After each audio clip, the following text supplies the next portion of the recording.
Hello प्यारे परीक्षार्थियों, आप सभी को मेरा बहुत बहुत नमस्कार। आप सभी जानते हैं कि जो हिंदी व्याकरण है उसमें विकारी अविकारी शब्द कितने महत्वपूर्ण होते हैं। विकारी अविकारी अर्थात संज्ञा, सर्वनाम, विशेषण, क्रिया, अव्यय। और ये जो सारे विषय हैं ये आपके CTET का पेपर हो, BPSC का पेपर हो, DSSB का पेपर हो, KVS हो, झारखंड टेट हो, यूपी टेट हो, कोई ऐसा पेपर नहीं है जिसमें हिंदी व्याकरण आती है और ये वाला विषय आपको ना आए। तो इसलिए यहाँ पर बच्चों को काफ़ी दुविधा रहती है शब्दों को पहचानने में कि विकारी शब्द एक्चुअल में क्या होते हैं, उनकी पहचान कैसे की जाए। तो आज इसके ऊपर हम आपके लिए एक बहुत छोटा सा महत्वपूर्ण वीडियो बनाने जा रहे हैं और मेरी आपसे रिक्वेस्ट है कि आप सभी बच्चे कृपया करके इसको ध्यान से देखिएगा और आपको कोई भी समस्या हो तो आप कृपया करके हमसे ज़रूर पूछेगा। कमेंट बॉक्स में अपने जो वैल्यूएबल सजेशंस हैं, ठीक है ना, अपनी क्वेरीज हैं, वो आप पोस्ट कर सकते हैं। हम उसका उत्तर आपको अवश्य देंगे। तो चलिए फिर प्रारंभ करते हैं, लेकिन सबसे पहले टेंशन नहीं लेनी है। मैं जस्ट आपसे एक विनम्र निवेदन करती हूँ कि दिमाग में पहले बहुत सारी चीज़ें लाइए मत।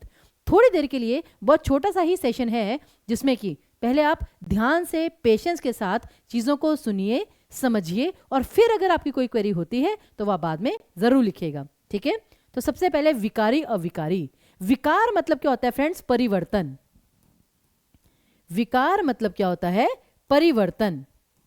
यानी कि विकारी शब्द कौन से हुए? जिनमें परिवर्तन आ जाता है, और अविकारी शब्द वो हुए जिनमें परिवर्तन नहीं आता है।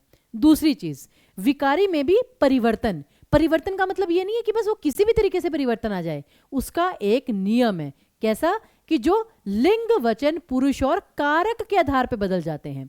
4 क्राइटेरिया फ्रेंड्स, 4 क्राइटेरिया। लिंग, वचन, पुरुष और कारक के आधार पे जो बदल जाते हैं वो आपके विकारी शब्द कहलाते हैं, और जो शब्द इस आधार पे नहीं बदलते वो आपके अविकारी या फिर अव्यय शब्द कहलाते हैं। तो सबसे पहले तो ये परिभाषा है, आपको समझना है कि जैसे बच्चे कहते हैं मैम ऊपर का ऊपरी हो गया, तो ऊपर शब्द आपका अव्यय है ही नहीं।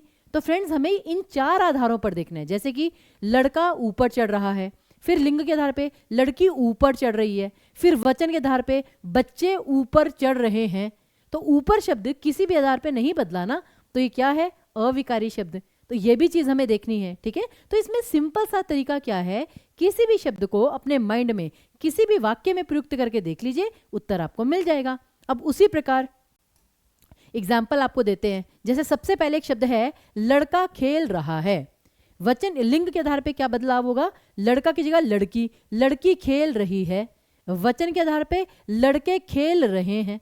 पुरुष के आधार पे पुरुष क्या होता है? आपने जो पढ़ा है पुरुषवाचक सर्वनाम, उत्तम पुरुष, मध्यम पुरुष, अन्य पुरुष, first person, second person, third person.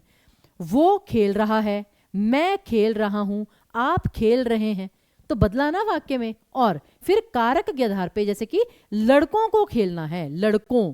अब यहां पर एक और इंपॉर्टेंट चीज है, ये वचन के ऊपर मैं एक अलग वीडियो बनाऊंगी। ये जो बच्चे कहते हैं ना कि मैम जैसे है पेड़ पेड़ों, प्राण प्राणों, ये जो ओ वाला जो होता है ना, ये आपका वचन परिवर्तन का क्राइटेरिया नहीं होता है, सबसे पहली बात, ठीक है। तो इसलिए, और यहाँ पे ये जो है कारक के आधार पे परिवर्तन, कि लड़कों को ये काम करना है, ये आपका कारक के आधार पे है। उसी प्रकार तो ये आपका विकारी शब्द हुआ, लड़का शब्द। लेकिन अब जैसे यहाँ पर देखिए, लड़का दिन भर खेलता है, दिन भर। अब ये जो दिन भर शब्द है इसे आप हर तरीके से कर लीजिए, बदलेगा नहीं। लड़की दिन भर खेलती है, लड़के दिन भर खेलते हैं, वो दिन भर खेलता है, मैं दिन भर, ठीक है ना, सॉरी, दिन भर खेलता हूं, आप दिन भर खेलते हैं। फिर कारक, लड़कों को दिन भर खेलना है। तो कुछ भी कर लीजिए, ये जो दिन भर शब्द है ये नहीं बदलेगा, ठीक है ना, क्योंकि ये आपका क्या है? क्रिया विशेषण, एक अव्यय शब्द। हालांकि इसकी पूरी व्याख्या जो है वो टीचिंग परीक्षा में, अगर आप YouTube चैनल को सब्सक्राइब करेंगे तो इस पर हमने बहुत सारे सेशन लिए हुए हैं। संज्ञा पर अलग, सर्वनाम पर अलग, विशेषण पर अलग, अव्यय पर अलग। तो मेरी आपसे रिक्वेस्ट है कि टीचिंग परीक्षा के YouTube चैनल को सब्सक्राइब अवश्य कीजिए, लाइक कीजिए, बेल आइकन दबाइए, जिससे कोई भी नोटिफिकेशन हो वो आपको टाइमली मिल जाए। तो ये तो था आपका एक वाक्य में प्रयुक्त करके पहचान करना। लेकिन केवल वाक्य में प्रयुक्त करना ही पर्याप्त नहीं होता, कुछ कुछ चीजें आपको और भी देखनी है, जैसे कि संदर्भ। अब जैसे कि ध्यान से देखिएगा, मैं आपको 4-5 उदाहरण देने जा रही हूं जो बहुत महत्वपूर्ण है। नीचे, और बाकी देखिए नीचा, नीच, निचला, निचली। अब आप कहेंगे मैम ये तो नीचे फिर आपका ये अव्यय शब्द होगा ही नहीं, लेकिन नहीं। अब जैसे ये शब्द है नीचे, ये आपका अव्यय है। और अव्यय में भी कौन सा है? मैं आपसे रिक्वेस्ट करूंगी आप अपने एंड पर भी सर्च करते जाइए नीचे शब्द आएगा स्थानवाचक क्रिया विशेषण।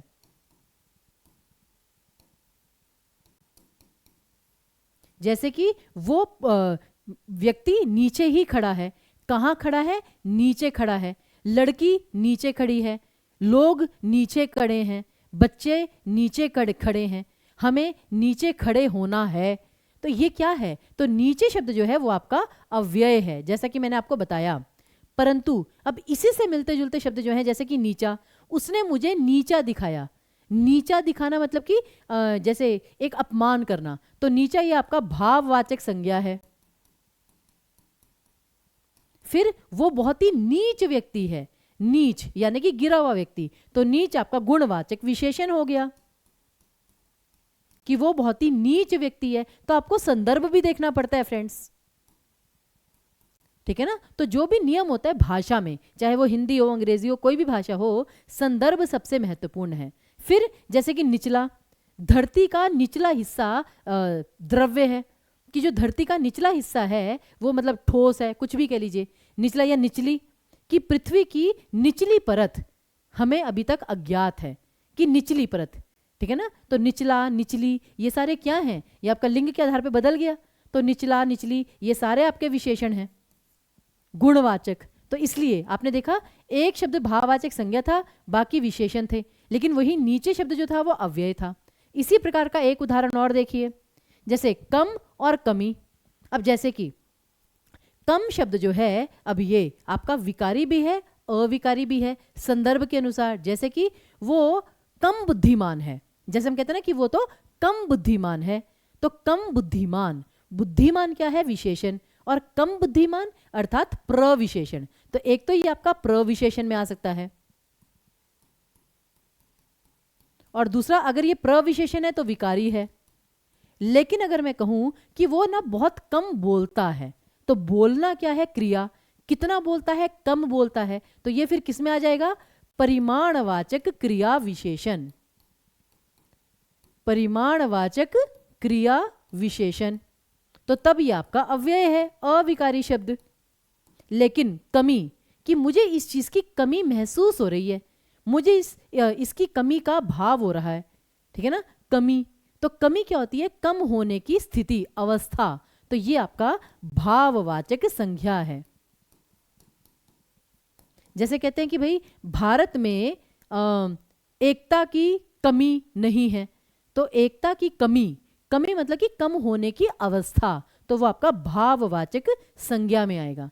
तो आई होप ये चीज़ें आपको क्लियर हो रही होंगी, और इसके ना और उदाहरण करिएगा, और कोई क्वेरी हो तो हम टेलीग्राम पर, इंस्टाग्राम पर, व्हाट्सएप पर, हर जगह आपके लिए अवेलेबल है। उसके बाद देखिए, जैसे ऊपर और ऊपरी। ऊपर शब्द क्या है? स्थानवाचक क्रिया विशेषण।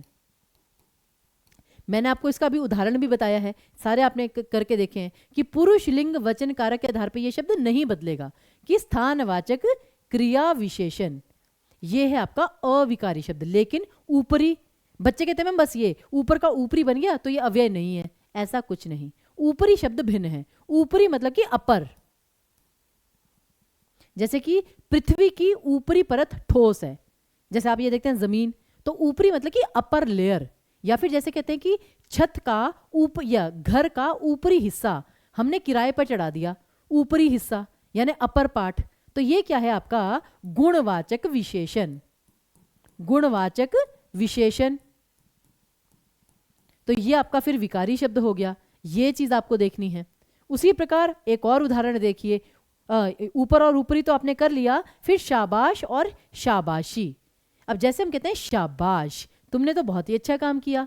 शाबाश क्या है? विस्मयादि बोधक।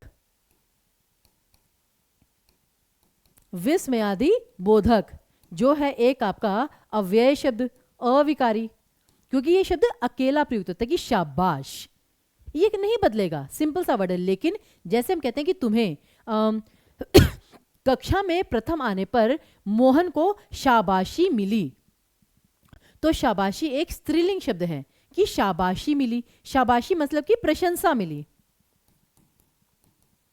शाबाशी मतलब कि आपको प्रशंसा मिली, सराहना मिली, तो ये क्या है आपका? भाववाचक संज्ञा। समझ रहे हैं? शाबाशी मतलब कि प्रशंसा, सराहना, वाहवाही मिली, वो भाववाचक संज्ञा शब्द है, तो ये फिर आपका विकारी शब्द हो गया।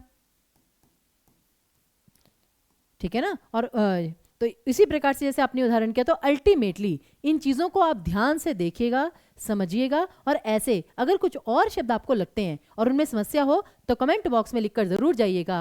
बाकी तो जैसे ही आपके ये संज्ञा, सर्वनाम, विशेषण, क्रिया, ये 4 आपके विकारी शब्दों में आते हैं।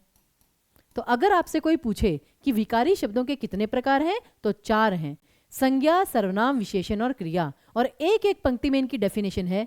हालांकि हम आपको यूट्यूब पर पहले भी बहुत बार करवा चुके हैं लाइव सेशंस में, लेकिन फिर भी आप इनकी ये कृपया करके परिभाषा अच्छे से समझिए, इनका अच्छे से अभ्यास कीजिए, क्योंकि परीक्षा में ये आना ही आना है। और जो आपके अव्यय या अविकारी शब्द होते हैं उनके 5 प्रकार हैं: क्रिया विशेषण, संबंध बोधक, विस्मय आदि बोधक, समुच्चय बोधक और निपात।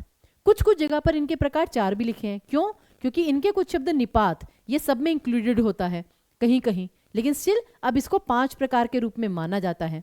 तो ये विकारी अविकारी को शब्द को पहचानने का जो थोड़ी बहुत कंफ्यूजन थी उसे दूर करने का एक छोटा सा प्रयास था। हमें पूरा विश्वास है कि एटलीस्ट कुछ हद तक आपकी समस्या सॉल्व हो गई होगी। लेकिन अगर आपको अभी भी अपनी समस्या का हल नहीं मिला तो कमेंट बॉक्स में अपने स्पेशल कमेंट जो हैं वो ज़रूर दीजिएगा, अपनी समस्या को लिखिएगा ज़रूर, हम उसको हल करने का पूरा पूरा प्रयास करेंगे।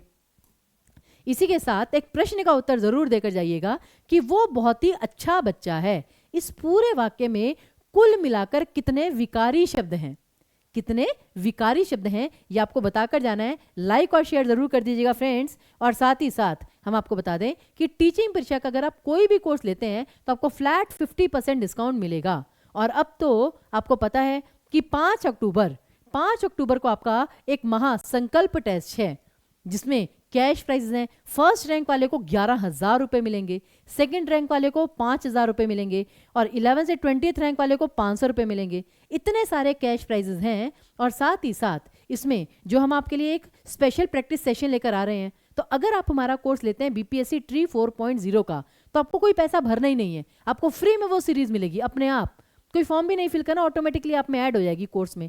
और जो बच्चों ने कोर्स नहीं लिया हुआ उनके लिए भी, ठीक है ना, जो फर्स्ट 1000 रैंक वाले होंगे, फर्स्ट 1000 रैंक वाले बच्चे, उनको वो सीरीज केवल और केवल 49 रुपीज में मिलेगी फ्रेंड्स, केवल 49, 50 रुपए भी नहीं, उससे भी 1 रुपया कम।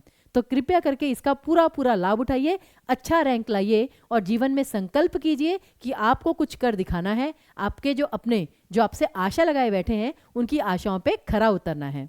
बाकी अगर आपको कोई भी क्वेरी हो तो टीचिंग परीक्षा आपके लिए हर सोशल मीडिया पर अवेलेबल है। तो इसी के साथ हम आपसे लेते हैं विदा, इस आशा के साथ कि आप हमेशा टीचिंग परीक्षा के साथ यूं ही जुड़े रहेंगे। तब तक के लिए आप सभी को ऑल द वेरी बेस्ट, बहुत बहुत धन्यवाद।